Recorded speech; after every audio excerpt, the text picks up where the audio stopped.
no hemos, en lo que no hemos reparado, en lo que no nos hemos fijado, pues sí, nosotros llegamos o somos parte de la iglesia, participamos de las actividades de la iglesia y de una u otra manera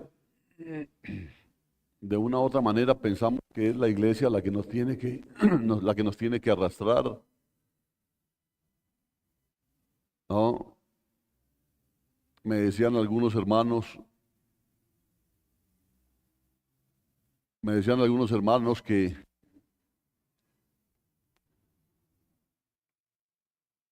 cuando no tuvimos cultos presenciales, cómo se extrañaba venir aquí. Y pues uno escucha y le parece bonito. Pero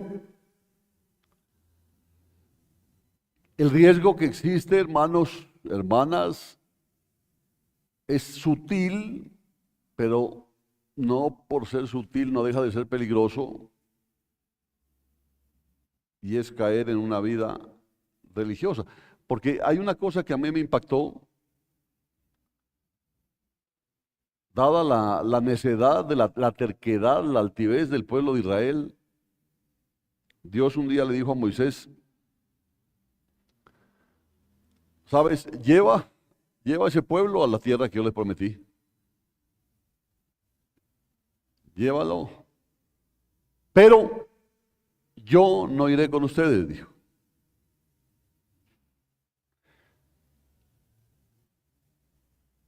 Entonces yo me ponía a pensar, oiga, llévalos a la tierra que fluye leche y miel, llévalos a la tierra próspera, esa tierra buena, pero yo no voy a estar con ustedes. Y esa es la vida que están viviendo muchos cristianos. Una vida en la que las bendiciones de Dios llegan. Hay muchas cosas de Dios que las pueden vivir, pero no se han dado cuenta que la presencia de Dios ya no está.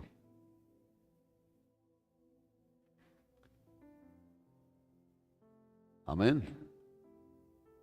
Porque yo encuentro muchas personas que ya no se congregan, me las encuentro, me saludan muy afablemente y hasta Dios lo bendiga, me dicen.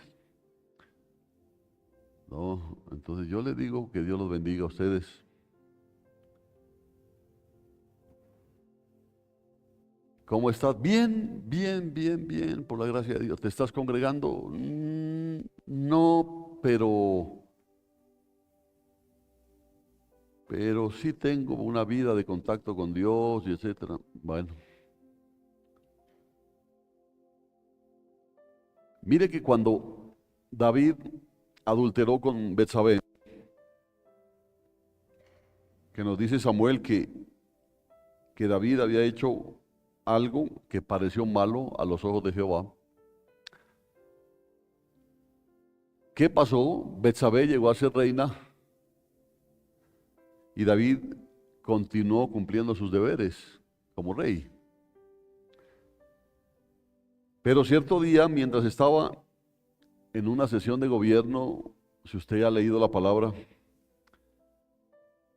estaba atendiendo a embajadores extranjeros, dice que alguien se acercó al rey y le dijo: el profeta Natán está aquí, se encuentra impaciente e insiste que lo atiendas. Dice que es asunto de vida o muerte, ¿no? Entonces me imagino que a David le dio la pálida. Me imagino que palideció David. ¿Qué pensó él? Ya lo sabe, dijo.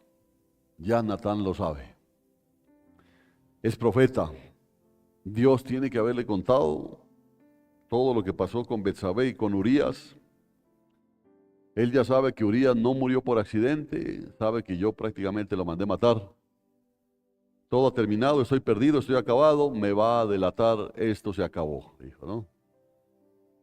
Entonces David despidió a todos los que estaban ahí en esa reunión Me imagino que respiró hondo y le dijo, por favor, trae a Natán, llévalo a mi despacho privado, ¿no? Y aparece Natán. Yo a veces me pregunto, ¿cómo serían esos profetas antiguos testamentarios, no? Me pregunto cómo serían, eh, porque un profeta antiguo testamentario, no como ahora que hay dones proféticos muy esporádicamente, hemos de hablar también de los dones en esta semana que viene. Me pregunto, ¿cómo serían, no? Tiene que haber sido muy respetables, quizá. ¿Y cómo sería la mirada de...? Yo creo que hay algunos que, por ejemplo, le dicen a uno, no, pastor, no me mire porque, ay, no, qué vergüenza. Como si uno pudiera mirar lo que tienen adentro, ¿no? Y no, pues realmente eso no pasa. A veces, pero con un propósito. Pero acá, estos profetas eran cosa seria. Entonces llega Natán, se sienta David en la silla, blanco, parecía fantasma. Dios te bendiga, Natán. ¿Cómo estás, Natán? ¿En qué puedo servirte? Dime, lo que sea. Entonces Natán mira hacia otro lado y comienza a contarle a David acerca de un horrible pecado de un rico que le había robado una corderita. Sí ha leído eso, ¿no? Que le había robado una corderita a alguien. Entonces cuando David escuchó eso, se tranquilizó, ¿no? Dijo, no sabe, digo, ¿no? No ha venido a delatarme, me está hablando del pecado de otra persona. Entonces ahora vea, entonces ya se acomodó, ya como que le volvió un poco el color al rostro. Cuéntame, aquí, ¿qué pasa? Entonces dice Natán, le cuenta lo que usted ya ha leído. Entonces dice David, lo que me estás diciendo es que este rico, egoísta, terrible hombre, tenía muchos rebaños, tenía mucho ganado, pero cuando le llega una visita y necesitó carne, robó la única corderita del vecino pobre. ¿Me estás diciendo eso? Así es, David. No. Y esa corderita era la mascota del pobre, la quería, hasta dormía con ella. Y ese rico avaro y egoísta se robó esa corderita. ¿Qué te parece? Mal. Te prometo, Natán, le dijo, ya había cogido, ¿no? Bueno, te prometo, Natán, y vive el Señor que lo mataré. Digo, lo mataré. ¡Qué terrible! Le haré pagar 4 veces, dijo. Y es tremendo esto, ¿no? Le haré pagar 4 veces el valor de la corderita. No te preocupes, no te preocupes. Le diré a mi capitán que me traiga ya a ese hombre aquí enseguida. ¿Cómo se llama? ¿Cómo se llama? Dime, ¿quién es? Y Natán da la vuelta, lo mira, lo señala con el dedo. Tú, le dice David. ¿No? Tú, David, le dice. Tú eres el hombre. Tú te robaste a Betsabé y asesinaste a Urías. Volvió a ponerse pálido, ¿no? David se queda mudo, el terror se apodera de su corazón. Cuando Natán le grita lo que está ahí en 2 de Samuel 12, porque después de decirle, eres tú, y le grita y le dice, ¿por qué pues menospreciaste la palabra de Jehová e hiciste lo malo ante sus ojos? Y entonces vinieron unas palabras terribles. A quien no lo sabía y quiere conocerlo, 2 de Samuel 12. He aquí, yo levantaré contra ti el mal en tu propia casa, ante tus propios ojos tomaré tus mujeres y las daré a tu prójimo, el cual se acostará con tus mujeres a la luz del sol. David escucha eso y dice que él grita diciendo, he pecado contra Jehová. No se puso a decir, pero ¿cómo? ¿De qué me estás hablando? Yo no fui, yo aquí puse, yo no lo crié. No, no dijo absolutamente nada de eso, dijo, he pecado contra Jehová. David estaba aterrorizado, no porque por la profecía de Natán iba a perder a sus mujeres, pues. Ay, ay, mis mujeres me la van a quitar. No, él no estaba preocupado por eso. No, David recuerda lo que le pasó a Saúl, lo tenía muy claro lo que le pasó a Saúl a causa del pecado, a causa de la rebeldía. Él tenía la película muy clara. David había sido testigo de cómo fracasó Saúl. Lo había visto enloquecido. ¿Cuándo? Cuando la presencia de Dios lo dejó. Oiga bien eso. ¿Cómo es que se llama el mensaje de hoy?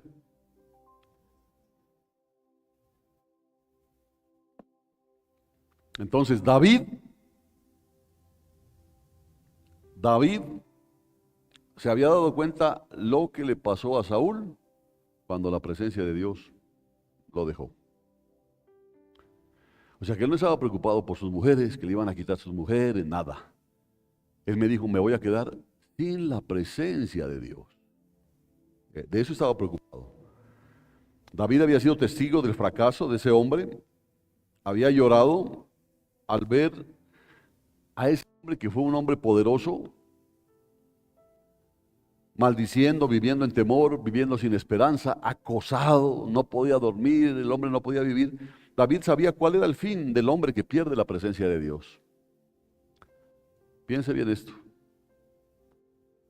¿Por qué le digo esto? Porque de hecho nosotros podemos pensar que eso no va a pasar en nuestras vidas, pero como le digo, es algo a veces tan sutil, es algo tan sutil que por eso es muy peligroso. Porque como le dije hace un rato, Dios le dijo, lleva a ese pueblo a la tierra que fluye leche y miel, pero yo no voy a estar. En buena hora que tenían a un Moisés que le dijo, no, si tú no vas, yo no me muevo de aquí. Porque a mí no me importa la tierra prometida, me importa tu presencia. Oiga, ¿no? Oiga. Entonces David sabía todas esas cosas.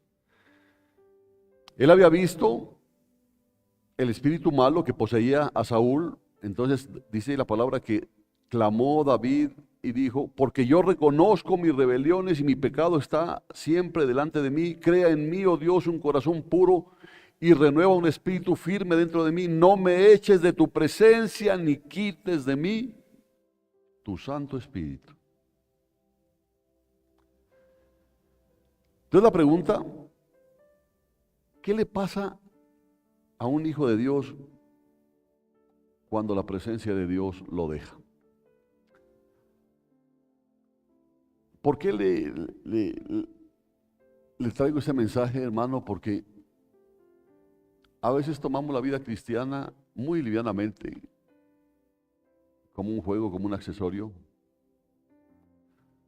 Y es tan claro por la importancia que a veces le damos a todo lo que se refiere a nuestra vida espiritual. ¿Qué le pasa a un hijo de Dios cuando su presencia lo deja? Porque si los creyentes tomáramos en serio la experiencia de Saúl, podíamos clamar al Señor como David, dame un corazón limpio, ¿no? Le dijo, no alejes de mí tu presencia. A David, cuando se dio cuenta que Natán le comentaba que Dios sabía todo lo que él había hecho, no le preocupaba absolutamente ni el trono, no le preocupaba ni las mujeres, no le preocupaba absolutamente nada. Le preocupaba era que Dios le quite su presencia. Que Dios le quite su presencia. ¿Cuántos de nosotros nos hemos preguntado alguna vez o nos hemos inquietado por eso?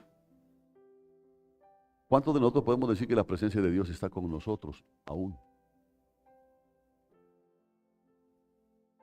¿Ya? Porque de hecho venimos al culto.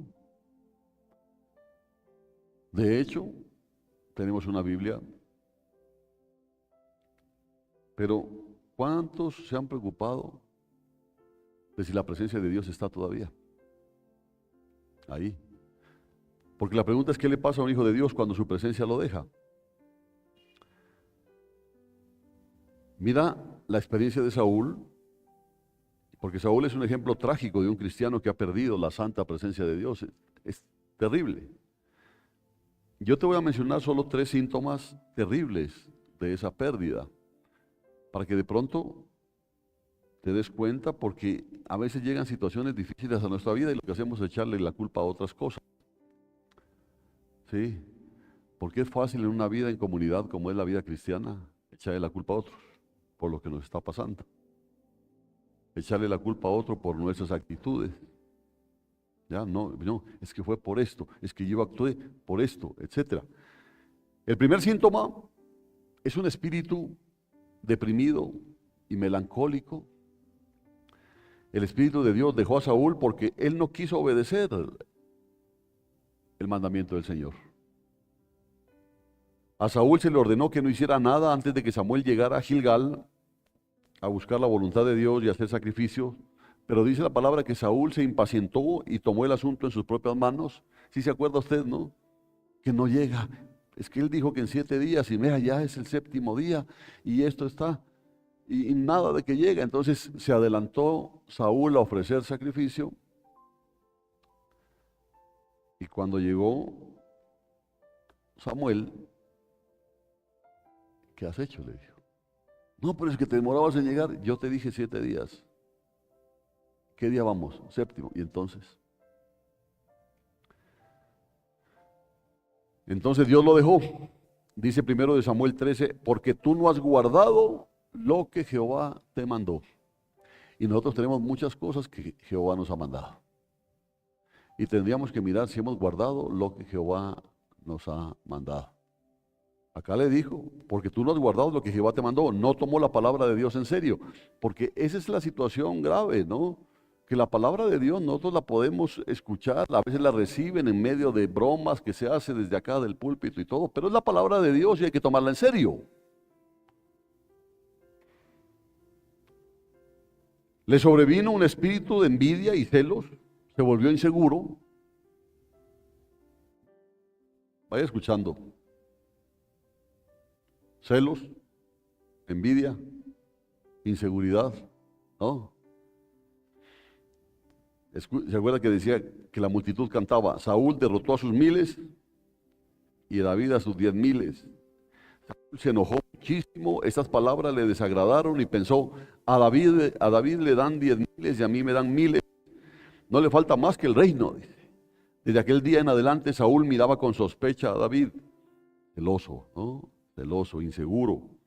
Aconteció al día siguiente que un espíritu malo de parte de Dios, mire,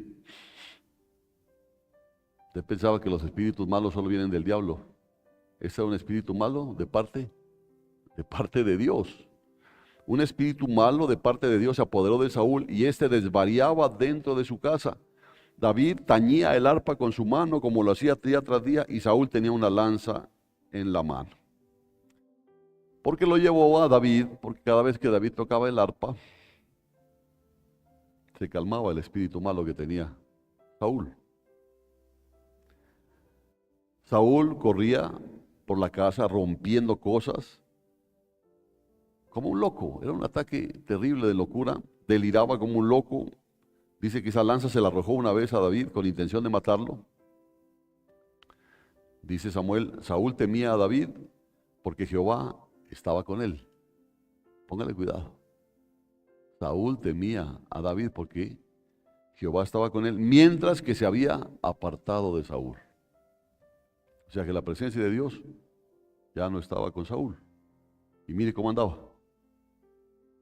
No se puede decir nada peor de un hijo de Dios que la presencia del Señor lo dejó. Eso es lo más terrible, hermano. Eso es lo más terrible. Lo más terrible. Puede que le digan que usted, qué sé yo, perdón, con todo respeto, ¿no? Que es marihuanero, que sigue todavía fumando, que sigue tomando sus tragos y cualquier cosa de esas. Es aguantable. Lo grave es que le digan que la presencia de Dios ya lo dejó. Eso es grave. Al dejarlo, la presencia de Dios, ¿qué pasa? Toma su lugar un espíritu de desesperación y vacío que causa irritación repentina. Entonces una vez dice, ¿por qué hay gente como tan variable, hombre? Gente que a veces muestran una buena cara, al otro día muestran como que te odian. Entonces yo digo, qué raro eso. Y ya me pongo a analizar, esto es peligroso. Peligroso porque cuando lo deja la presencia de Dios, toma su lugar un espíritu de desesperación, de vacío, causa irritación repentina, ira, celos, envidia, temor. Ese espíritu que se apoderó de Saúl le hacía creer que los demás querían matarlo, que todos conspiraban contra él y que nadie lo quería, nadie me quiere. Y que ni siquiera le tenían lástima. Dice 1 Samuel 22, y Saúl dijo a sus servidores que estaban de pie alrededor de él. Miren lo que dice Saúl, ¿no? Ya estaba con el chamuco adentro. Dice, escuchad por favor vosotros los de Benjamín. También os ha de dar el hijo de Isaí. ¿Se refería a quién? A David, ¿no? Porque David era hijo de Isaí. También os ha de dar el hijo de Isaí tierras y viñas a todos vosotros. Os hará a todos jefes de millares y de centenas, para que todos vosotros hayáis conspirado contra mí. No hay quien me revele cuando mi hijo, hablando de Jonatán, no hay quien me revele cuando mi hijo hace un pacto con el hijo de Isaí, ni hay entre vosotros quien se conduela de mí y me revele que mi hijo ha levantado contra mí a un servidor mío para que me aceche como lo hace en este día. Desconfiado hasta de su propio hijo. Qué terrible estado ese, hermano. Qué terrible estado, ¿no? Qué terrible. ¿Por qué? Porque la presencia de Dios ya no estaba con él. Entonces, cuando la presencia de Dios no está ahí, espíritu melancólico, siente envidia, siente celos, siente temores, se irrita fácilmente, se revela, etcétera, etcétera. Es una cosa terrible lo que está pasando ahí. Y un día terrible, Saúl ordenó la ejecución de 85 sacerdotes, si se acuerda, ¿no? Mire hasta dónde puede llegar. Ordenó la ejecución de 85 sacerdotes.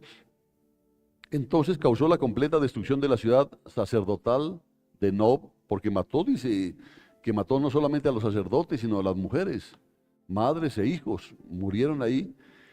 Saúl se convirtió en un intrigante y un manipulador de las personas. ¿Por qué? Porque el Espíritu de Dios ya no estaba con él. Su casa estaba dividida, alborotada. Como no podía dormir en la noche, se la pasaba inquieto. Y fíjese que hay un tipo de depresión causada por ciertos desequilibrios bioquímicos, ¿no?, en el cerebro. Esa es la parte que ha alcanzado la ciencia, descubrir que hay un tipo de depresión que es causada por desbalances bioquímicos en el cerebro. Así que esto es estrictamente un problema médico, que incluso van y le mandan unos medicamentos antidepresivos, etcétera, y más o menos se equilibran. Pero muchos casos de depresión entre el pueblo de Dios se deben a la partida del Espíritu de Dios. ¿Debido a qué? A la desobediencia de ellos. Ese ya no se sana con medicamentos. ¿Por qué? Porque hay un espíritu metido ahí. Ahí ya no hay medicamentos, ahí ya no hay desbalance bioquímico en el cerebro. Ahí hay un espíritu. Como en el caso de Saúl, se vuelven irritables. Ponle cuidado, ¿no? Irritables, celosos, envidiosos, manipuladores y odiosos. Todo enoso. Le repito, ¿cómo se vuelven? Irritables, celosos, envidiosos, manipuladores, casposos y odiosos. Así se vuelven. Un segundo síntoma, o sea que el primer síntoma, ¿cuál es? Los invade un espíritu deprimido y melancólico.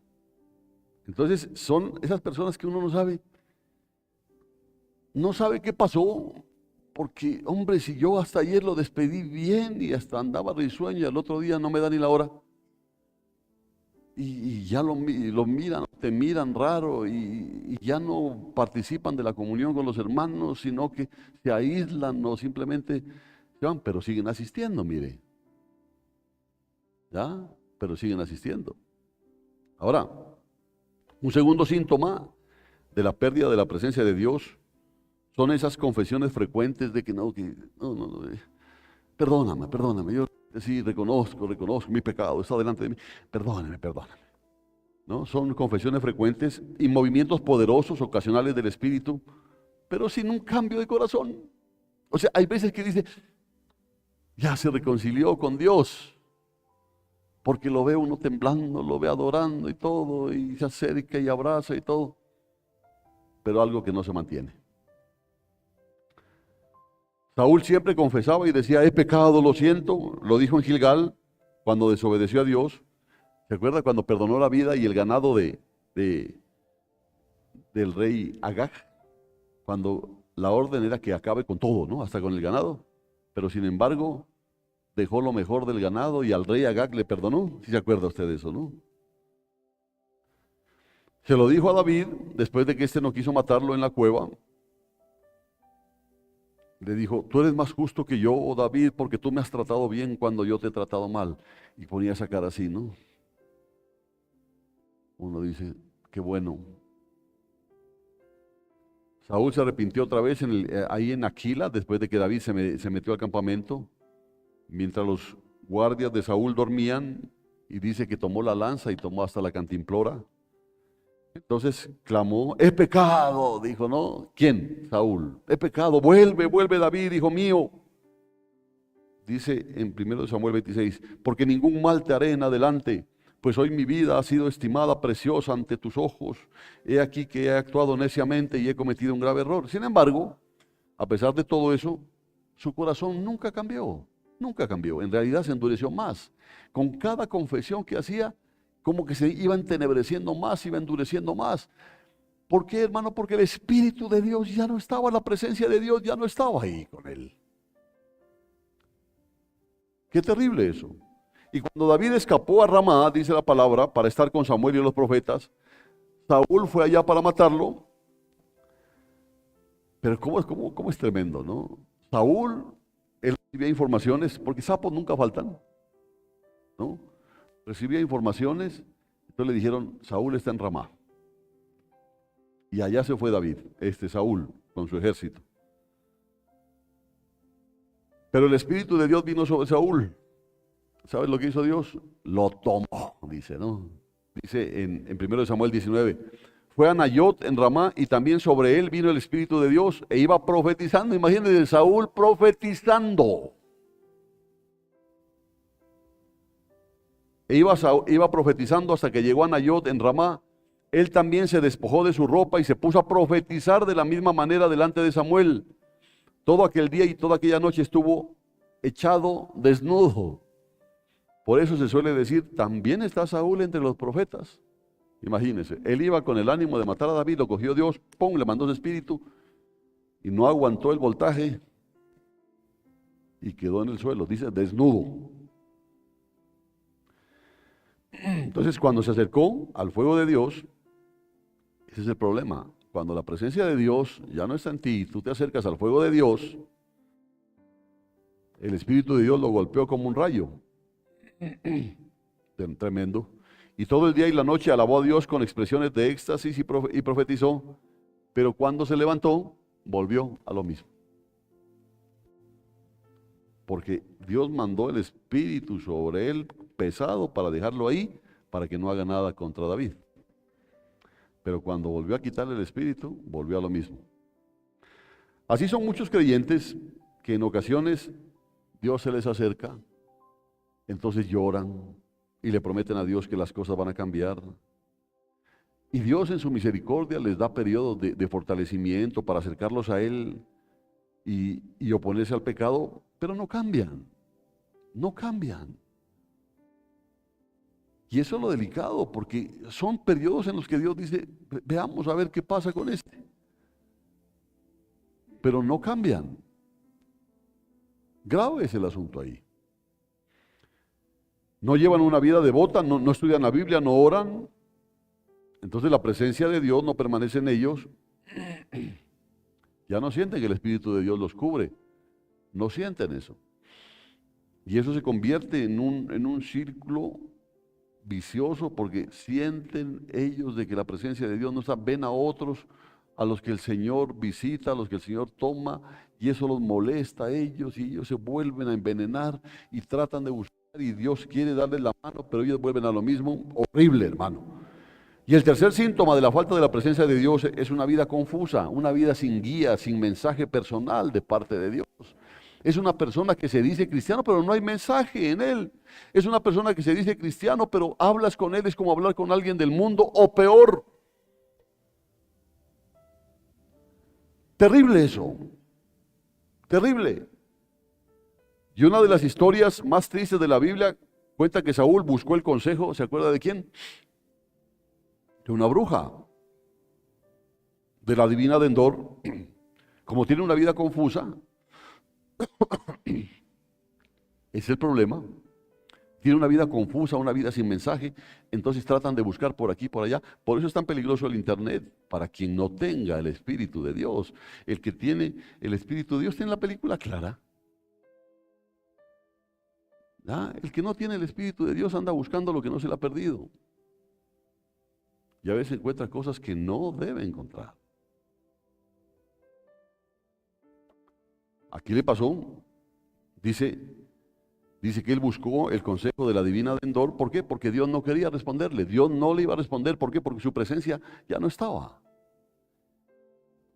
Dice en 1 Samuel 28:15, y por palabras de Saúl, dice: Dios se ha apartado de mí, no me responde más. No me responde más. Oye, hermano, eso debe ser horrible. Debe ser horrible que tú le clames a Él, lo busques a Él, estás angustiado, porque mira todo lo que le estaba pasando. Tenía temor, tenía inseguridad, tenía celos, había cosas raras dentro de él, y él quería buscar el consejo de Dios y Dios no lo respondía. Entonces, ¿qué optó? Por ir a buscar a esta divina. Pero no a la divina como adivina, ¿no? Sino para que ella le sirva de medium para poder hablar con Samuel. O sea que el hombre sí estaba torcido de lado y lado. Esa es la triste señal de un cristiano que ha perdido la presencia de Dios. Anda confuso, angustiado, en busca de una palabra de Dios, porque eso es lo tremendo. Andan en busca de una palabra de Dios, consultando a un horóscopo y astrólogos y cualquier cosa o persona que diga algo profético. Por eso yo siempre he aconsejado con la cuestión de internet: tenga mucho cuidado, hermano, porque ustedes van a encontrar ahí de todo. Pero hay personas que me dicen: oiga, pastor, pues realmente no busco porque no siento yo que necesite.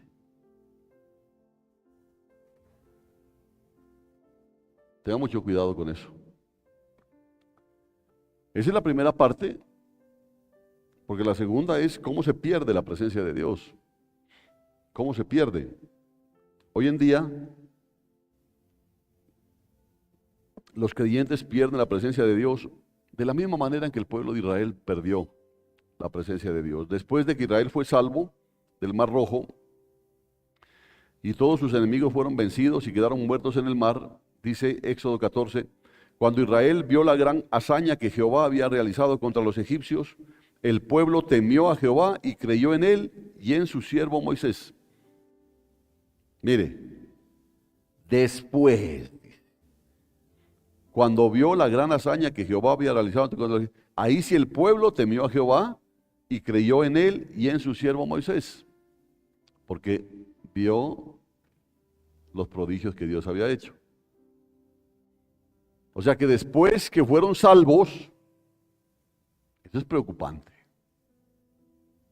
porque ya los habían sacado de Egipto. O sea que le está hablando a quienes, a salvos.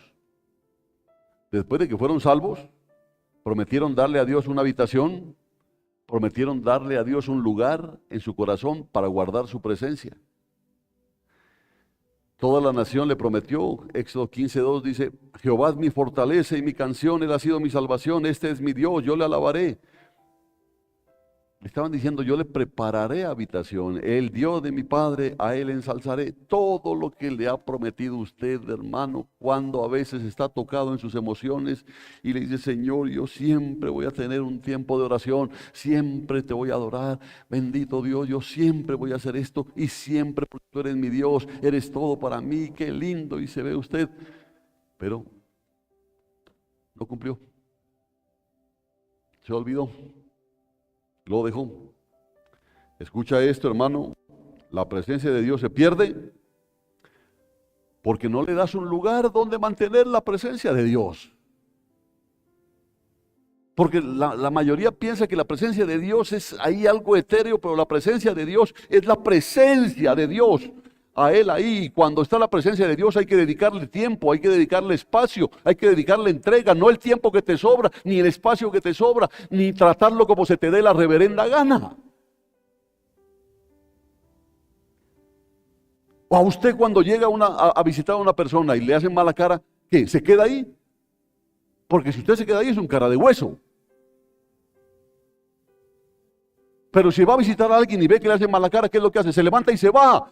Eso es lo que hace Dios, por eso retira la presencia, porque tú le prometiste un espacio en tu corazón y no se lo has dado. Le prometiste tiempo, te doy mi vida, Señor. ¿Qué vida le has estado dando a Él? ¿Qué espacio le has estado dando a Él? ¿Qué lugar le has estado dando a Él para que ahora quieras que la presencia de Dios esté ahí?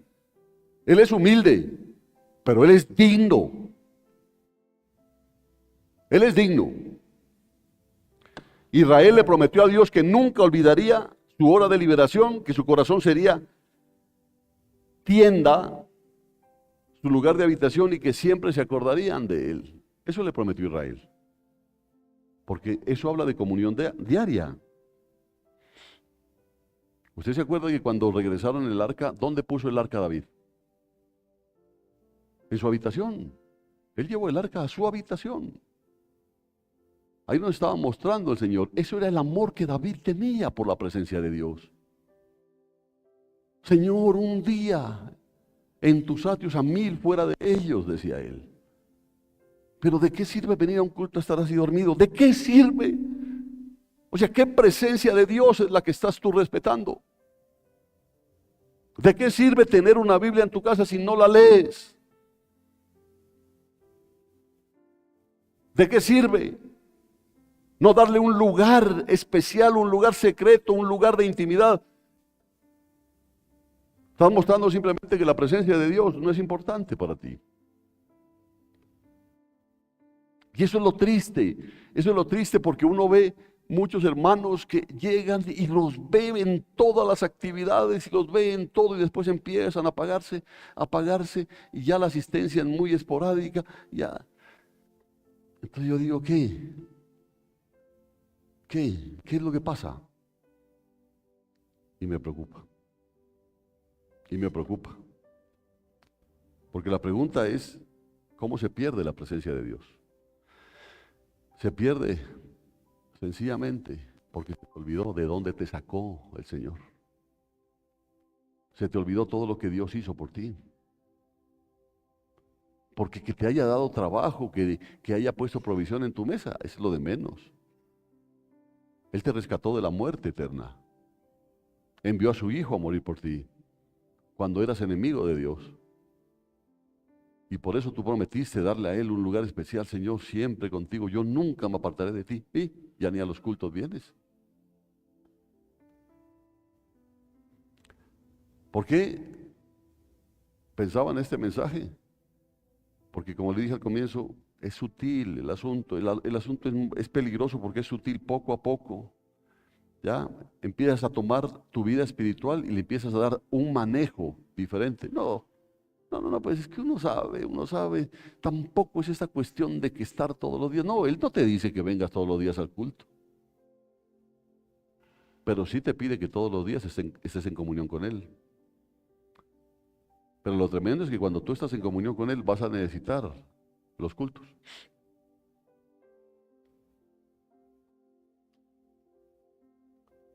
Así es la cosa de simple. Por eso el servicio es tan peligroso también. Porque cuando una persona está sirviendo piensa que ya cumplió una cuota, no has cumplido nada. Es más, cuando tú le estás sirviendo al Señor tienes más compromiso todavía. Porque es en ti donde la gente tiene que ver la presencia de Dios. Es en ti donde Dios puede glorificar su nombre o no. Así que la presencia de Dios se pierde porque no se suple un lugar para mantenerla. Israel le prometió a Dios. Le prometió a Dios eso. Pero esta es la comunión diaria. ¿O no es eso lo que le prometimos a Dios cuando nos salvó? Porque el día que tú sentiste que fuiste perdonado de tus pecados y te sentiste redimido, te puedo asegurar sin temor a equivocarme que ese día le prometiste todo a Dios. Te entrego mi vida, te entrego a mi familia, te entrego mi billetera, te entrego mi casa, te entrego todo, todo es tuyo, Señor, yo te amo, todo lo prometiste al Señor. Le dijimos que le íbamos a dar todo el corazón, que nuestro cuerpo sería su templo, que su palabra sería nuestra delicia, que siempre íbamos a estar agradecidos con Él, que siempre íbamos a orar. Todo eso le dijimos y lo estamos haciendo. ¿Lo haces? Y sin embargo quieres que la presencia de Dios esté ahí. Pues tengo que comentarte hoy, porque Dios no hace nada sin antes avisar. Él te está diciendo eso. Yo puedo apartar mi presencia de tu vida. A mí no me convences con venir un día a la semana a servir, cuando el resto de la semana me sacas de tu vida. Amén. Sin embargo, mire, Israel pasó por alto la presencia de Dios, olvidó su palabra. Así pasa. Eso en la actualidad pasa. El pueblo de Dios se preocupa tan poco por su presencia que no le da tiempo a Él ni a su espíritu. A la gente le gustan cultos de media hora. ¿No? Les gusta cultos de media hora. ¿Ves que allá? Y es así la gente. Por supuesto que es así la gente. Claro que sí. Porque Dios no les estorba su vida.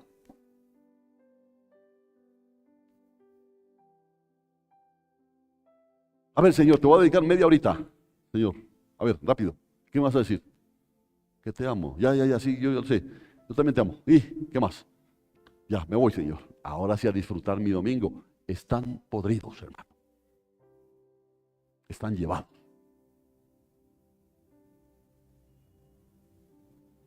Así de simple. Ese parlante ya veo que no puede ir ahí, ¿no? Yo les decía, el parlante hay que ponerlo allá, porque ahí no le puedo ver la cara. Allá deberían ubicarse, son los que se duermen. Pero así, sí, ahí está.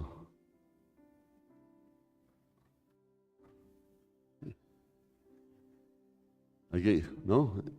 Quitarla acá, pues no hay problema, porque algún día se llenará.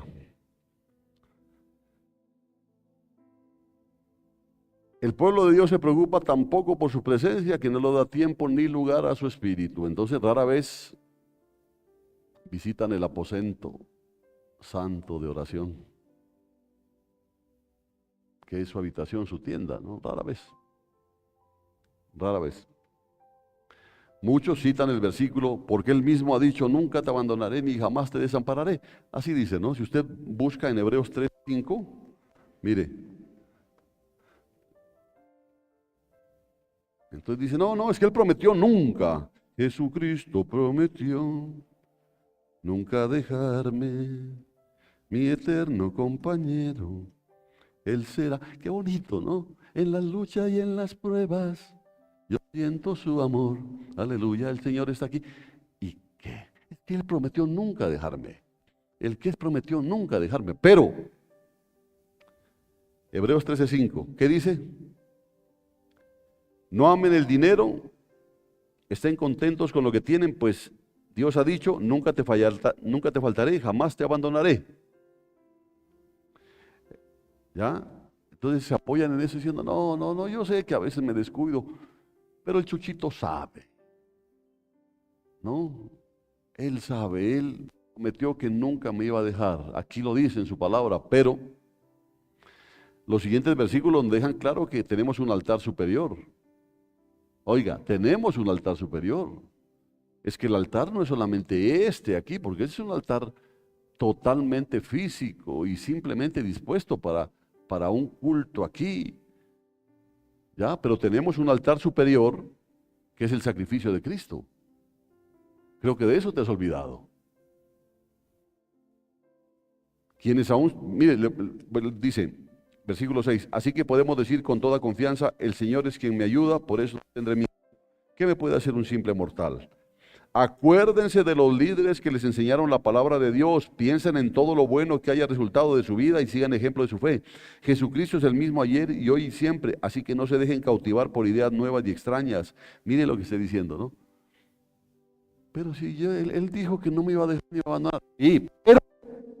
Pero no dejen, dice, cautivar por ideas nuevas y extrañas. Su fortaleza espiritual proviene de la gracia de Dios y no depende de reglas sobre los alimentos que de nada sirven a quienes la siguen. Tenemos un altar del cual los sacerdotes del tabernáculo no tienen derecho a comer.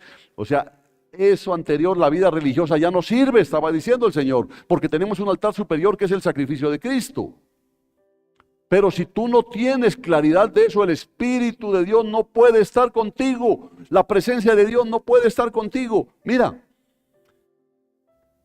quienes aún sirven al antiguo sistema no pueden participar de ese altar. No, o sea, si tú piensas que por venir y sentarte aquí, pasar un rato aquí y seguir viviendo tu vida como siempre has cumplido, pues te está diciendo, no, tenemos un altar superior que es el sacrificio de Cristo. Y si tú no amas a Cristo, no amas lo que Él hizo por ti, la presencia de Dios no puede estar en ti. No puede. Podrás venir aquí y sentarte y dormir así como hacen algunos o estar pensando en otra cosa, no va a pasar absolutamente nada. Mira, dice, quienes aún sirven al antiguo sistema no pueden participar de este altar, como los sacrificios antiguos eran quemados fuera del campamento, así también Jesús fue crucificado fuera, dice, ¿no? Salgamos a Él, dice en Hebreos más abajo, fuera del campamento. ¿Qué significa? Apártate del mundo, búscalo a Él. Búscalo a Él, a pesar de que se burlen de ti, a pesar de que tu familia te critique, a pesar de que... Búscalo a Él fuera del campamento. Eso es lo que está diciendo Hebreos. ¿Cuántos lo hacen? No, es el tiempo, es que tengo cosas que hacer. Yo le puedo dedicar al Señor este tiempo. Más no puedo, es que Él sabe que yo tengo que hacer esto, Él lo sabe, pero tú deberías saber que la presencia de Dios es sobre todas las cosas. Tú deberías saberlo. Amén. Entonces, los sacrificios antiguos eran quemados fuera del campamento, así también Jesús fue crucificado fuera de Jerusalén. Qué tremendo, ¿no? Entonces, nosotros debemos salir a su encuentro, Debemos identificarnos con Él, incluso si eso significa llevar el reproche que tienen, que se burlen de nosotros, que somos fanáticos, que somos lo que sea. A mí no me importa.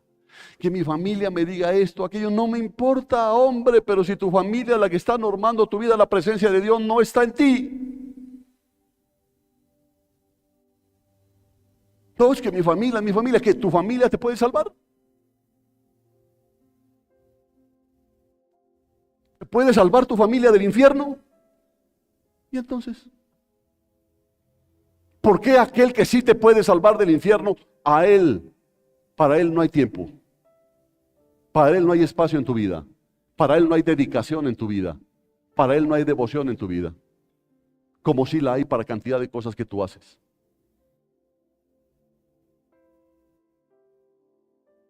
Amén.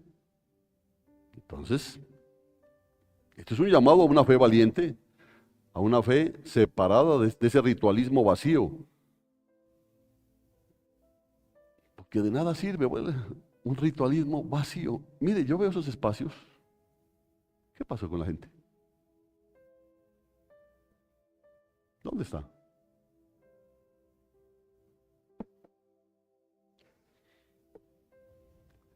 Tocar como la Llorona, ¿no? ¿Dónde están mis hijos?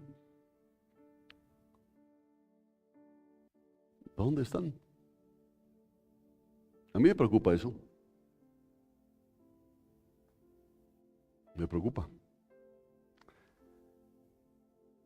Y la presencia de Dios se pierde también cuando se erige una estatua, un becerro de oro. Ahí sí ya no. Ahí sí no, a mí sí no. Nada, bueno. Dios llamó a los israelitas cuando estaban reunidos alrededor del becerro de oro. ¿Qué les dijo? Este es un pueblo terco, dijo.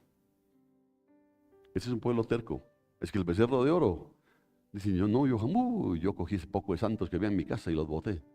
Lo de menos, hermano. Porque el becerro de oro es un símbolo, una figura. Mire esto. Esos israelitas representan a un pueblo que no se encierra con Dios, que no le dedica tiempo a Dios, no tiene una dulce comunión con Dios, pero sí tiene una dulce comunión con el mundo, con sus intereses, con sus trabajos, con sus cosas. Esas cosas que sí les parecen importantes. Un pueblo del cual se alejen el espíritu y la presencia de Dios es un pueblo al cual pronto va a consumir la idolatría. Y póngale cuidado a eso. Un pueblo del cual se alejen el espíritu y la presencia de Dios es un pueblo que cada vez las cosas del mundo van a ser más importantes. Y no las cosas malas. ¿Ya? Porque yo no le digo que ya no vienen al culto por irse a bailar. No, se quedaron haciendo un trabajo, se quedaron haciendo una cosa buena, salieron de paseo con su familia.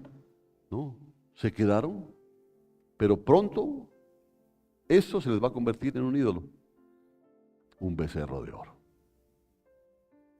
Que no es malo, dicen, no, no es malo. Porque acuérdense que cuando el pueblo de Israel hizo un becerro de oro, dijo, este es el Dios que nos sacó de Egipto. Entonces van a seguir, cuando pueden, vienen, asisten a los cultos y se sienten bien, y ahí está. Y poco a poco se va muriendo.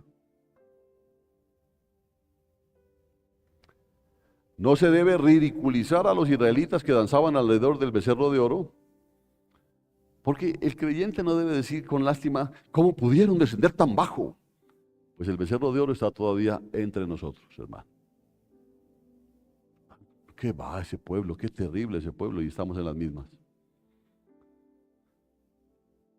El Dios Morfeo. ¿Por qué no me dice, qué pereza que me dio?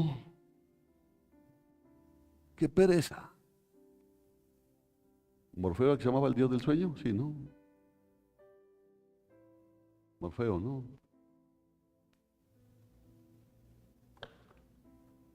No, es que cansado. Entonces, yo le digo, bueno, quédese en su casa, porque más horrible es verlo dormir aquí en la iglesia. Así que, ¿qué es el becerro de oro? Un símbolo que representa un problema íntimo del corazón. Es un problema íntimo del corazón, por ejemplo, miedo a la pobreza.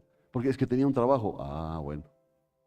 No, y es que era una buena plática. Ah, bueno. ¿Dónde está el problema? En el corazón. O sea que Dios no te puede proveer. No, no, yo sí creo, sí creo, pero piénsenlo, piénsenlo. Simboliza una indiferencia a los mandamientos de Dios. No dejes de congregarte, dice el Señor. No dejes de congregarte. Algunos tienen por costumbre ya no congregarse. No dejes de congregarte, más aún ahora que el día grave está cercano, hombre. Está grave la situación. Y la situación está grave, mira. No, es que precisamente por eso es que quiero tener una platica. ¿Para qué diablos te va a servir la plata si no está la presencia de Dios? ¿Para qué?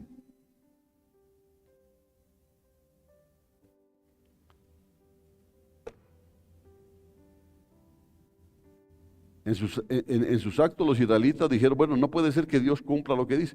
Sencillamente no tomaron en serio las advertencias. Y hoy te está advirtiendo el Señor. Así que toma en serio su advertencia. ¿Por qué se volvió Israel tan despreocupado, tan casual, tan liviano y sin temor de la palabra de Dios? Porque la voz profética estaba ausente. Eso es lo que le está pasando a la iglesia de Jesucristo en este tiempo. A la iglesia de Jesucristo ahora le están hablando cosas motivacionales, ya le están hablando cosas que mueven el alma, pero no están motivando a la iglesia para cultivar su comunión con Dios.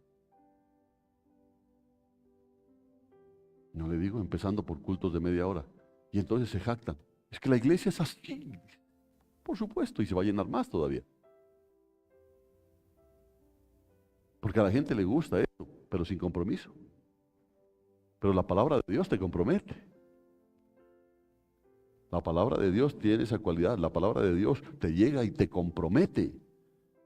En cambio, el ir y ocupar una silla en un lugar y salir y decir, ya, ¿de dónde vienes?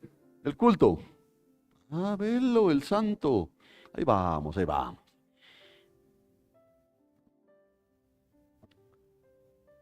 Así que la voz profética estaba ausente porque ese profeta que les hablaba las cosas así estaba ausente. No había ningún santo hombre de Dios ahí en ese momento para reprender. Solo estaba Aarón. ¿Cuál fue el problema de Aarón? Que fue condescendiente con el pecado. Moisés estaba arriba en la montaña con Dios. Moisés estaba arriba en la montaña con Dios. ¿Haciendo qué? Intercediendo por ese pueblo. Buscando la guianza de Dios. Y estaba Moisés, estaba Aarón abajo haciéndoles el becerro de oro, dándoles bombo. Y es que eso es lo que hacen, ¿entiende? Es que hacen, hagamos un culto de prosperidad. Vamos a pedirle a Dios que bendiga, traigan sus mascotas. Vamos a bendecirlas. Así es hoy en día. Durante los últimos, qué sé yo, 30, 40 años puedo pensar, se ha predicado un evangelio de manga ancha, un evangelio permisivo. Pero me doy cuenta que recientemente han aparecido los profetas.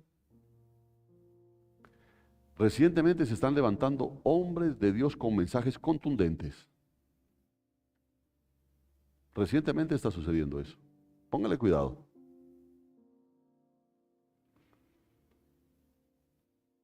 Y esta falta de reprensión ha producido una indiferencia que permite al creyente beber el agua sucia de la mala doctrina sin convicción, ser indiferentes al estudio de la palabra de Dios, despreocupación por la adoración, porque se ponen a ver cosas que no les conviene ver. Hay cosas que a veces me pongo a mirar porque escucho, y a veces ni simplemente, a mí ya no me cuentan pues, pero escucho por ahí que dicen y a veces ponen en los estados, como si fueran las grandes revelaciones. Yo digo, Dios mío.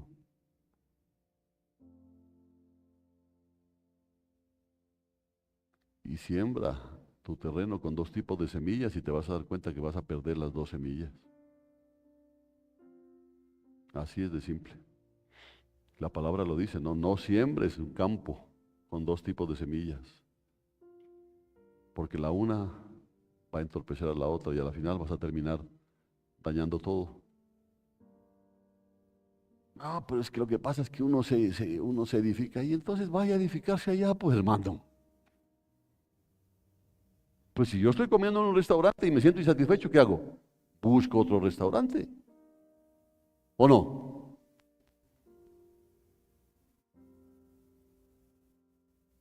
Yo busco otro restaurante, pero si donde estoy comiendo me siento satisfecho, entonces el problema puede ser una solitaria espiritual,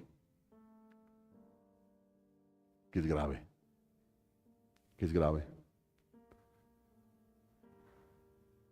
Así que, si el becerro de oro es un espíritu en el Hijo de Dios, un espíritu de indiferencia, de indolencia, de dejadez, Y finalmente, ¿cómo se recupera y mantiene la presencia de Dios? Con esto termino. Ya pusieron el reloj. Como tantos creyentes descuidan la oración, la verdadera pregunta es, ¿quieres tú de veras que la presencia de Dios te acompañe? Porque ese es el asunto. Porque yo les puedo hablar todo esto. Y yo me puedo tocar mucho en el mensaje. Pero, ¿quieres tú verdaderamente la presencia de Dios en tu vida? ¿Por qué es la pregunta? Porque hay otros que dicen, tampoco, ya es para tanto. Es problema de cada uno. Entonces la pregunta es, ¿quieres tú de veras que la presencia de Dios te acompañe? Porque aunque tú no lo creas, Israel pudo haber avanzado a poseer todo lo que Dios prometió sin su presencia. Israel pudo haberlo hecho y muchos creyentes lo hacen hoy en día. Muchos creyentes dicen, uy, es que el Señor me ha bendecido. Uy, es que el Señor, uy, el Señor, pero sin presencia. Grave, delicado. ¿Cómo hace uno para saber? Es fácil, hermano. Yo te digo, ¿por qué te casaste? ¿O por qué te vas a casar? ¿No? Porque es que yo ya no me partía el corazón cuando tenía que despedirme en las noches. Ahora quería estar siempre con él, con ella. Entonces, ¿qué hacen? Se casan. ¿Para qué? Para tener una vida de comunión permanente. ¿Te interesa eso con Dios? ¿Seguro? Dios le dijo a Moisés que sacara a su pueblo y lo guiara hasta entrar a la tierra prometida. Y le dijo, sácalo, llévalos ahí al borde de la tierra prometida. Dijo que iba a poner un ángel para que los guiara. No él mismo, dijo yo no. Mire, Éxodo 33:3. Sube a la tierra que fluye leche y miel, pero yo no subiré en medio de ti. No sea que te consuma en el camino, porque eres un pueblo de dura cerviz. Piénsalo. Todas las bendiciones de Dios, todos tus derechos prometidos, la herencia completa, pero sin su presencia. Pues hermano, si toca, toca. ¿Así? No, pero es que las bendiciones, imagínense, que haya prosperidad, que haya buen trabajo, que haya, no, pues bendito Dios, pero sin su presencia.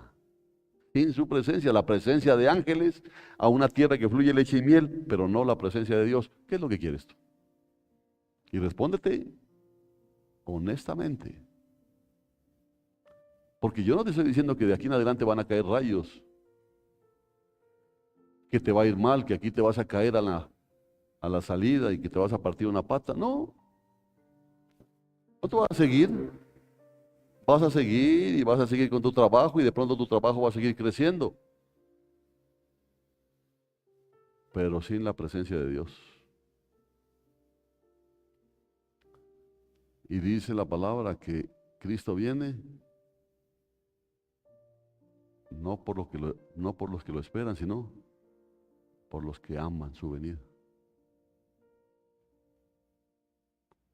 Por eso algunos van a decir, ya viene el Señor. No, no, no, ahorita cuando me está yendo bien en mi negocio, viene el Señor. No, no puede ser, hombre, queden malas.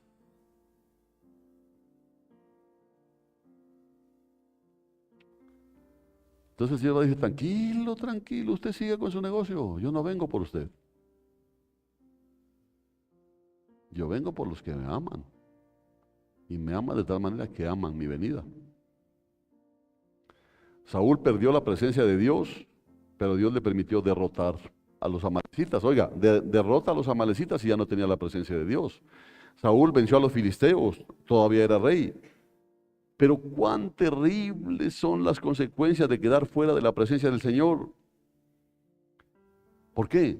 Porque en esta situación el pecado abunda y es el pecado, a ver, ¿cómo te puedo decir? Que no lo notas. Los ídolos toman posesión, la carne se apodera del trono. Entonces David había visto eso y dijo, mire, porque vuelvo y le repito, David no estaba preocupado ni por Betsabé, ni por las mujeres, ni por el reinado, nada. Él estaba preocupado porque la presencia de Dios lo abandonara. Por eso le dice ahí en Salmo 51, no me eches de tu presencia, ni quites de mí tu Santo Espíritu. Moisés conocía esas consecuencias, por eso él dijo, continuar sin tu presencia, no, Señor. Y lo dice ahí en Éxodo 33, si tu presencia no ha de ir conmigo, no nos saques de aquí. ¿En qué pues se conocerá que he hallado gracia ante tus ojos, yo y tu pueblo? ¿No será en que tú vas con nosotros y en que yo y tu pueblo llegamos a ser diferentes de todos los pueblos que están sobre la faz de la tierra? Por supuesto, en eso es que se va a comprobar que la presencia de Dios está en ti, porque la gente va a notar algo diferente en ti, no que tu negocio esté prosperado, sino que tú eres una persona diferente, una persona con la que es agradable hablar, una persona con la que es agradable estar, una persona a la que buscas tú para un consejo o simplemente para un abrazo. Así sabrán que Dios está ahí, no porque tienes más dinero que los demás, ni porque tus negocios están creciendo.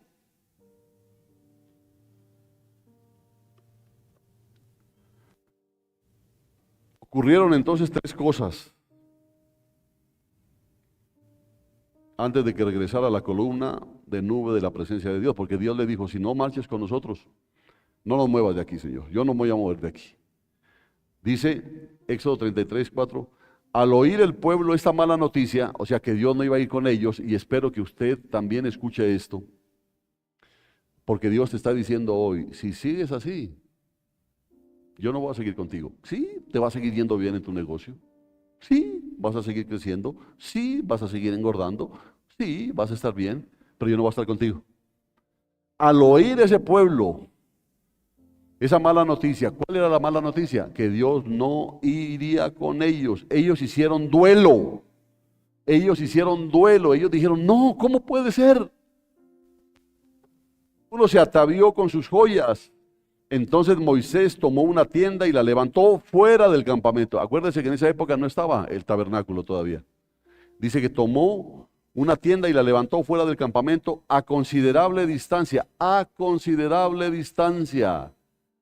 A esta tienda la llamó la tienda de reunión. Y sucedía que todo el que buscaba a Jehová iba a la tienda. O sea, todo el que quería buscar al Señor tenía que salir del campamento y caminar un buen trecho hasta llegar a la tienda. ¿Por qué? Porque cuesta, hermano. Porque cuesta, entiende eso. Cuesta. Mantener la presencia de Dios cuesta. Esto no es que venir a un culto y pasar aquí y a qué hora se acaba porque me están esperando. No, cuesta mantener la presencia de Dios. Y por eso cogió Moisés e hizo una tienda a considerable distancia. Cualquiera que necesitaba algo de Jehová, salga de la comodidad y camine largo hasta llegar a la tienda de reunión. Porque te está yendo bien, ¿no? Por eso estás tranquilo. Estás tranquila. ¿Y la presencia de Dios?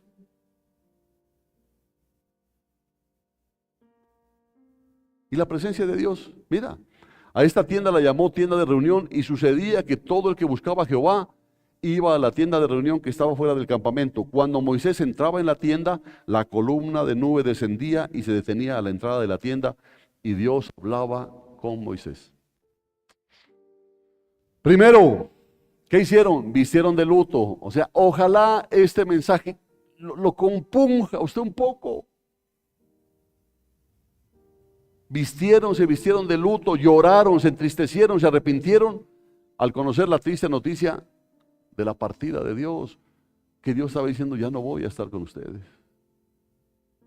Pero Señor, ¿sí nos vas a dar el pancito? Sí, sí, sí. ¿Y el trabajo? Ahí va a estar el trabajo. ¿Y los negocios? Sí les va a ir bien. Ah, qué susto, Señor, hombre. Pero mi presencia no va a estar. Bueno, qué lástima. Pero a Moisés sí lo vas a dejar aquí. Sí. Pero mi presencia no va. Ah, bueno. Bueno, que te vaya bien, ¿no, Señor? Cuídate mucho.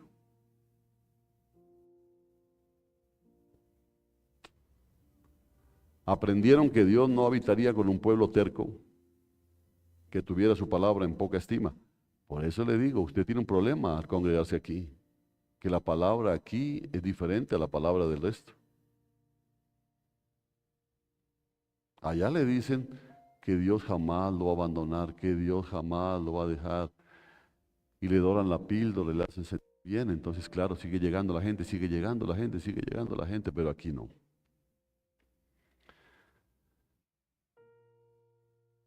Aprendieron que Dios no habitaría con un pueblo terco que tuviera su palabra en poca estima. Descubrieron que Dios cumple lo que dice. Aunque eran escogidos, Dios dijo que los dejaría. Escucha su palabra. Job 2 dice, por eso dice el Señor, vuélvanse a mí ahora mientras haya tiempo. Entréguenme su corazón, acérquense con ayuno, llanto y luto. No se desgarren la ropa en su dolor, sino desgarren sus corazones. Regresen al Señor su Dios, porque Él es misericordioso y compasivo, lento para enojarse y lleno de amor inagotable. Está deseoso de desistir y no de castigar. ¿Quién sabe? Quizá le suspenda el castigo, está diciéndolo Dios hoy. Quizá le suspenda el castigo y les envíe una bendición en vez de esta maldición. Quizá puedan ofrendar grano y vino al Señor su Dios, como lo hacían antes. Esa bendición es la presencia del Señor. Él está diciendo, aquí no vengan a rasgarse las vestiduras hipócritamente. Realmente sientan que les hago falta. Realmente manifiesten que la presencia de Dios es importante para ustedes. Aquí no vengan ahora a compungirse, no. No desgarren la ropa en su dolor, sino desgarren sus corazones. Miren exactamente qué es lo que está pasando en su corazón. Miren para ustedes qué es lo más importante de sus vidas. Miren qué los motiva a venir a un culto, qué los mantiene dentro de la congregación. Miren eso. Quizá, dice, suspenda a Dios el castigo y les envíe una bendición. ¿Dónde están aquellos creyentes que toman su palabra en serio? Que lloran, ayunan, que buscan a Dios. ¿Dónde están? Ojalá estén aquí. Y que busquen la presencia. Que busquen la presencia de Dios. Porque no se preocupen, mañana sigue. Mañana arranca otra semana. Dentro de no mucho tiempo ya vamos a estar cantando villancicos. La vida sigue igual, como dice la canción, ¿no? Al final, no, señores, la vida no va a seguir igual sin la presencia de Dios. Se los digo. Segundo, mire lo que hicieron, porque lo primero que hicieron hicieron luto, o sea, se entristecieron, porque usted puede estar sentado ahí diciendo, exagerado, exagerado. Segundo, pusieron a un lado todos sus atavíos. Dice, el Señor dijo, di a los hijos de Israel, vosotros sois un pueblo de dura cerviz. Si yo estuviese un solo instante en medio de vosotros, os consumiría. Ahora pues, quitaos vuestras joyas y yo sabré qué he de hacer con vosotros. Quitaos vuestras joyas. Quita de ti lo que a ti te parece tan importante. Lo que a ti te parece tan relevante, lo que para ti se ha convertido en un tesoro, en una atadura, en un ídolo, quítalo de ti. Esto quiere decir que ellos tomaron medidas prácticas para poner a un lado todas las distracciones mundanas. Mira, esta es una lucha que los jóvenes tienen que enfrentar en este tiempo. Porque los jóvenes están siendo objeto de ataque de Satanás en este tiempo final. Porque ellos son fáciles de engañar. Ellos ven que sus amigos, sus amigas hacen cosas que a ellos les dicen que no pueden hacer, lo que les prohíben. Y entonces se sienten mal. Yo quisiera ser como los del mundo. Los del mundo tienen novias, tienen novios. Y yo, ¿por qué no?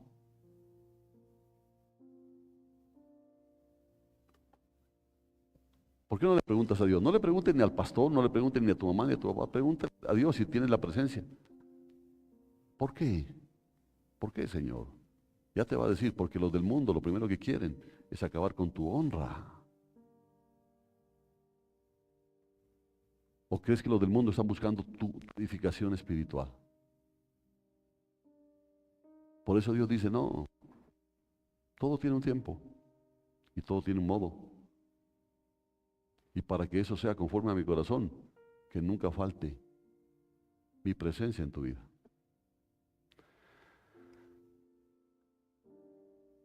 Entonces, esos ornamentos eran réplicas de oro y plata de los dioses malvados de Egipto. Ahora, no, yo no adoro esto. Por ejemplo, ellos le dicen, no, el trabajo no, es que lo que pasa es que el trabajo es lo que Dios me ha permitido para poder sobrevivir. No, no, Señor, lo que Dios te permite para sobrevivir es su presencia. ¿Entiende? Es su presencia.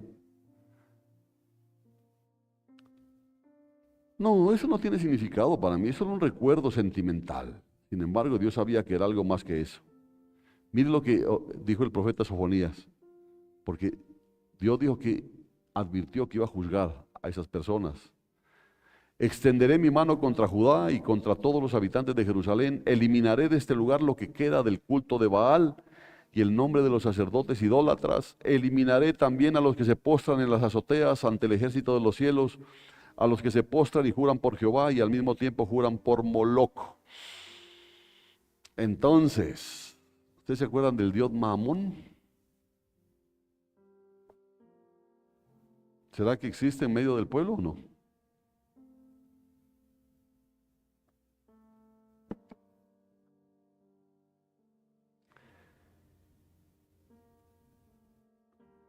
Entonces el pueblo de Dios había hecho ornamentos pequeños, imágenes. Es que usted dice, no, yo jamás, yo no.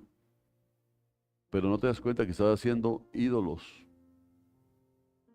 ya sea de tu trabajo, ya sea de tu esposo, de tu esposa, de tus hijos, de tu negocio, de tus hobbies.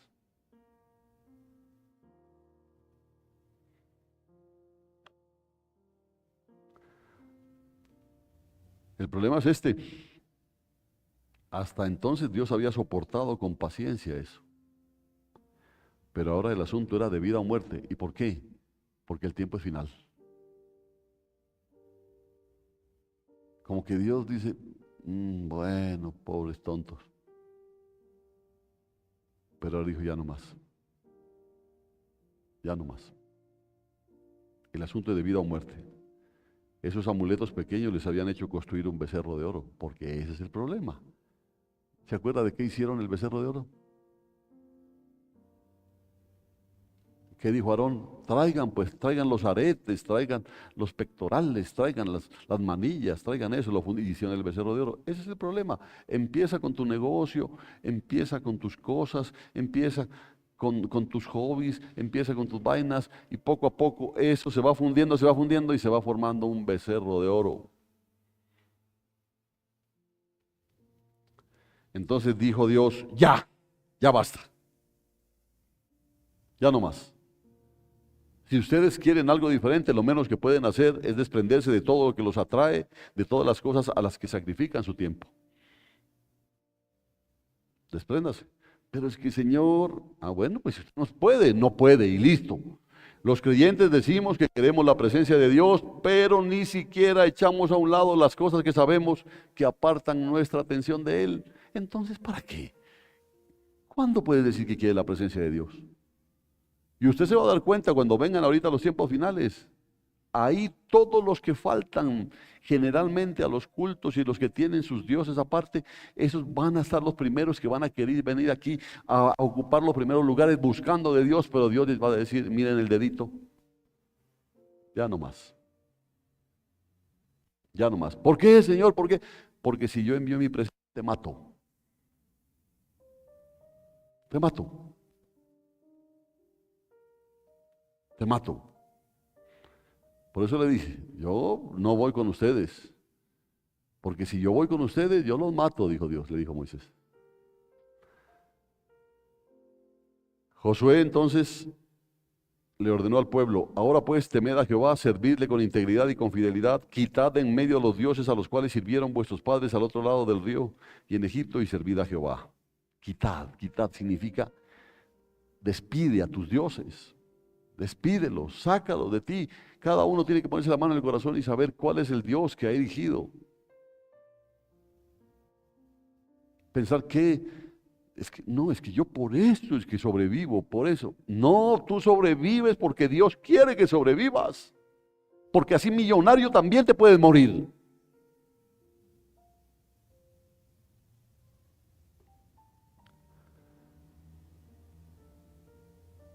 Dios manda muy seriamente: no meterás en tu casa ninguna cosa abominable para que no seas anatema juntamente con ella. La aborrecerás del todo y la abominarás porque es anatema. No toques lo inmundo, estaba diciendo. No pongas ninguna cosa mala delante de tus ojos. Anda delante de mí irreprensible. Por eso ellos se desprendieron de todo lo que ofendía a Dios. A eso no está llamando Dios hoy. Tercero, Moisés levantó una tienda fuera del campamento. Como les dije, no se había construido todavía el tabernáculo. Ese fue un pabellón especial, era una tienda aparte, un lugar de habitación para la presencia de Dios, un lugar de habitación para la presencia de Dios, porque eso es lo que Dios quiere. Dios siempre quiso habitar en medio de su pueblo, siempre quiso. Estaba situado fuera de toda distracción, lejos del campamento. Solo los que de veras buscaban al Señor salían a la tienda de campaña. Moisés a diario salía y Josué nunca la dejó, que es tremendo. Ahí se la pasaba Josué. Ahí se la pasaba. Por eso el que escogió Dios para el resto fue a Josué.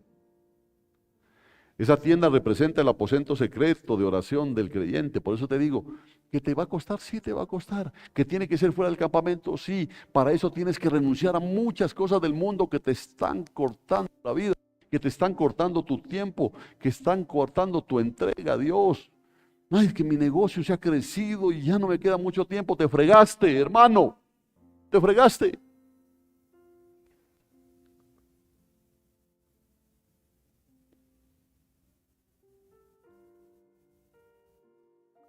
Pablo escribió una carta y le dijo, Pablo fue, sí creo, que le dijo que Dios te bendiga y que te prospere, así como prospera tu alma. Porque eso tenemos que pedirle a Dios, que conforme nuestra vida espiritual prospere, vaya prosperando nuestra vida material. Porque a veces sucede lo contrario, y si no tienes madurez te pierdes. Porque empiezas a ver la comodidad, empiezas a ver que todo te funciona, entonces no necesitas de Dios. Y Dios te da plazo hasta cierto punto, después Él retira su presencia.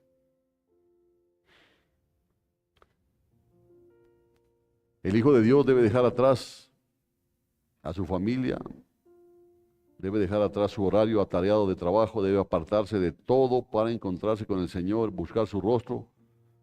Porque fíjate que Dios se lamenta. Él dice en Jeremías 10:20, mi tienda es destruida y todas mis cuerdas han sido rotas, mis hijos se me han ido y ya no están, ya no hay nadie que extienda mi morada ni quien levante mi tienda. Ese es el lamento de Dios. Y por supuesto lo hace gráficamente porque Él no necesita nada de nosotros. Solo entonces se resolvió el asunto. Éxodo 33:9. Cuando Moisés entraba en la tienda, la columna de nube descendía y se detenía a la entrada de la tienda y Dios hablaba ¿con quién? Con Moisés. Y ahí mismo en 33:14 dice, Jehová le dijo, mi presencia irá contigo y te daré descanso. O sea, ¿qué es lo que le da descanso? ¿Y usted que pensaba que era su negocio? Que le salió ese negocio. Uy, me salió ese negocio. El negocio de mi vida me salió. Ahora sí puedo dormir en paz. Sigue durmiendo. Sigue durmiendo. Así que si tú de veras quieres la presencia de Dios, ¿cuántos quieren la presencia de Dios? Entonces la pregunta del millón, ¿dónde está tu tabernáculo? Debajo de las cobijas. ¿Dónde está tu tabernáculo? ¿Dónde está esa tienda de reunión? ¿Dónde está ese lugar secreto? ¿Por qué no buscas a Dios? ¿Por qué no oras? ¿Por qué no estudias la palabra? ¿Por qué es la iglesia tu único lugar de comunicación con Dios? ¿Será que no sabes de la presencia de Dios en ti o simplemente no te interesa? Así que aquí les dejo esa inquietud, mis hermanos.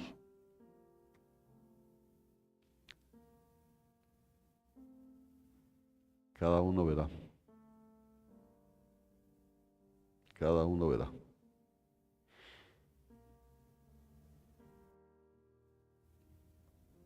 Una vez aprendí que una prueba más seria que la adversidad es la prosperidad. Porque la prosperidad te hace sentir que todo va bien, que es bendecido por Dios, que mire esto, que mire aquello. Es que yo soy un hijo de Dios y Él prometió cuidar de mí. Pero también dijo, mandaré a un ángel para que te lleve a la tierra prometida, pero yo no estaré contigo. Y los que vamos a estar con Él por la eternidad son los que amamos su presencia. Amén. Amén. Y amén. Póngase de pie.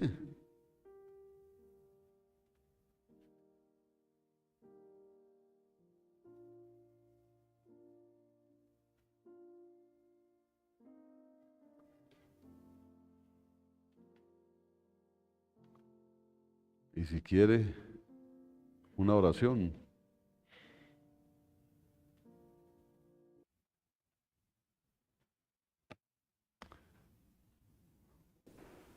el altar de Jesucristo está dispuesto.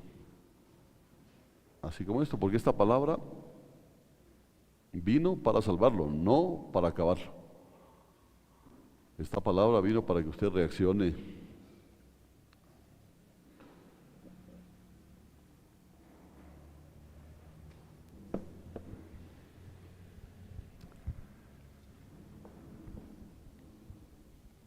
¿De qué le sirve al hombre si gana el mundo pero pierde su alma?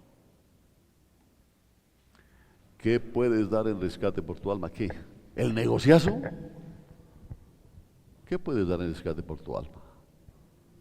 Mire, es que la cosa no es simple. Porque Dios mantiene su presencia donde lo aman,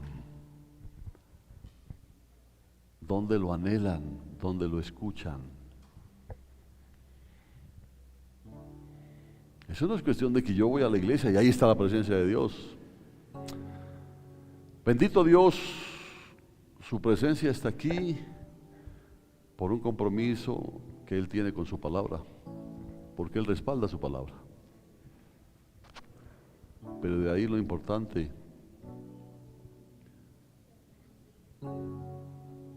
es que la presencia de Él esté en tu vida. Por eso me parece tan interesante cómo Moisés tomó una tienda y la hizo fuera del campamento. Porque es intimidad, intimidad, intimidad. ¿Cómo le hago? Ay, hermano, conócelo, enamórate de Él, búscalo, todavía lo puedes encontrar.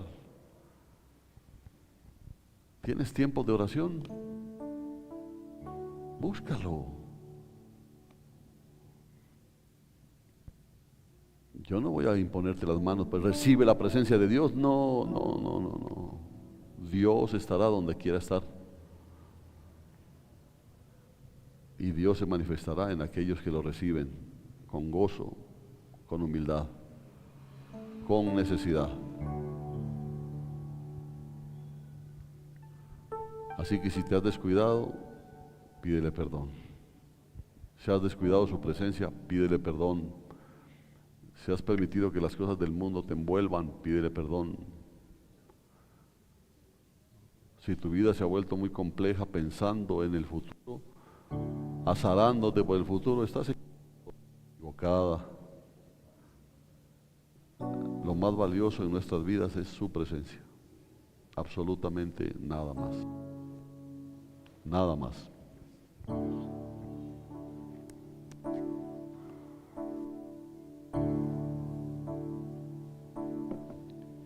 Si por un instante no podría yo adorar,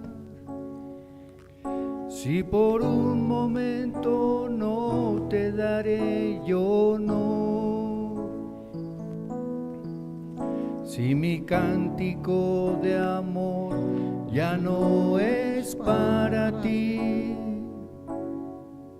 si de mi boca ya no sale adoración,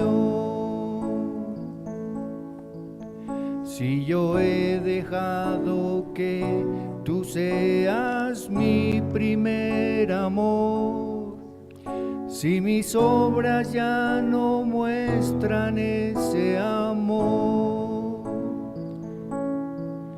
si mi corazón no se quebranta ante ti, si mi ofrenda ya no llega ante ti,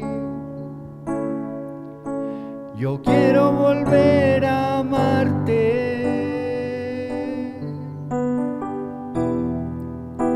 yo quiero volver a servirte, yo quiero volver a ser como era yo en mi primer amor. Yo quiero volver a alabarte, yo quiero volver a amarte, yo quiero volver a ser como era yo cuando te conocí en mi primer amor.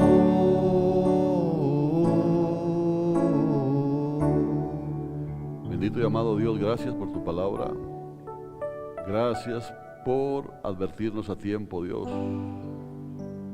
Podemos sentir cuánto amas a este pueblo. Por favor, que tu palabra no quede solo como un conocimiento más en nuestra mente, sino que descienda a nuestro corazón, que lo pongamos por obra, que seamos un pueblo diferente, porque en esto conocerán que tú estás con nosotros. No porque tenemos un lugar, no porque hay un letrero afuera, sino porque somos diferentes, porque nuestro interés está en tu presencia y porque podemos mostrar tu presencia en nuestras vidas. Gracias por hablarnos a tiempo, mi Dios. Tú eres bueno y tu misericordia es para siempre. Yo pongo delante de ti este pueblo, los que están aquí, los que no pudieron llegar, incluso por aquellos que no quisieron hoy venir. Que ellos entiendan que este es un llamado final, que ellos entiendan que hay una necesidad urgente de que el pueblo se consagre. Ya lo dices en tu palabra, que en estos tiempos finales el que peque más, pero el que se consagre, conságrese más. Bendito y alabado seas por siempre y para siempre, mi Señor, en el bendito y poderoso nombre de Cristo Jesús. Amén y amén. Gloria a Dios. Den un abrazo fuerte a su hermano.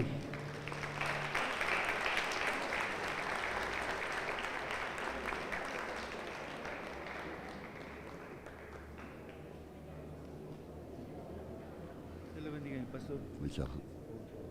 Bien, bien, gracias a Dios.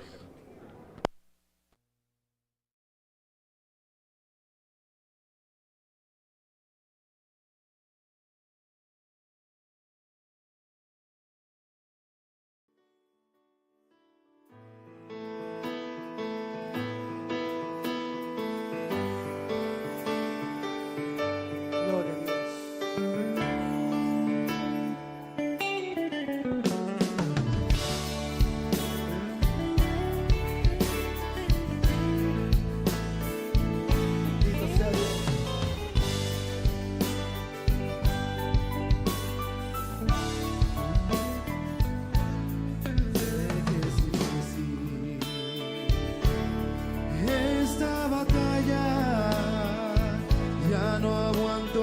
angustia y yo siento desmayar. Yo me siento perdido en esta tormenta, pero en medio de ella yo escucho una voz que me dice: no te rindas, yo venceré, caminaré, pelearé esta batalla, porque tú me sostienes, tú me das la fuerza para seguir peleando. ¿Cuánto lo declaran? Yo venceré, caminaré, pelearé esta batalla, porque tú me sostienes, tú me das la fuerza para seguir peleando. Sé que es difícil esta batalla, ya no aguanto esta angustia y yo siento desmayar. Yo me siento perdido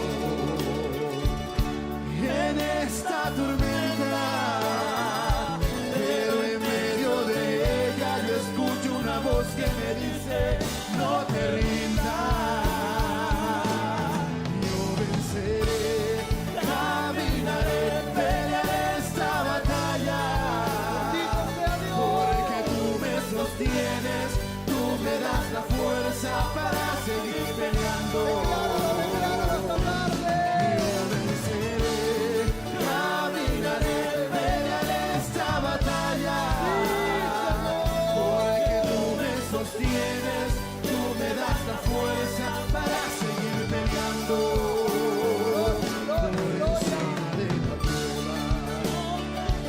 Por encima de la tormenta, por encima de mi soledad, aunque el diablo no quiera, aunque el diablo no quiera, aunque el diablo no quiera, yo venceré, yo venceré, yo venceré, yo venceré. Yo venceré, caminaré, pelearé esta batalla, porque tú me sostienes, tú me das la fuerza para seguir peleando. Yo venceré, caminaré, pelearé esta batalla, porque tú me sostienes, tú me das la fuerza para seguir peleando. Por encima de la prueba, por encima de la tormenta, por encima de mi soledad, aunque el diablo no quiera, aunque el diablo no quiera, aunque el diablo no quiera, yo venceré, yo venceré, yo venceré. Si Cristo está conmigo, si Cristo está conmigo, si Cristo está conmigo, yo venceré, yo venceré, yo venceré, yo venceré. Aunque el diablo no quiera, aunque el diablo no quiera, yo venceré, yo venceré. Yo venceré, caminaré, pelearé esta batalla, porque tú me sostienes, tú me das la fuerza para seguir peleando. Yo venceré, caminaré, pelearé esta batalla, porque tú me sostienes, tú me das la fuerza para seguir peleando. Yo venceré, caminaré, pelearé esta batalla. Diga al Señor: porque tú me sostienes, tú me das la fuerza para seguir. Levanta tu voz y cántalo fuerte. Yo venceré, caminaré, créelo.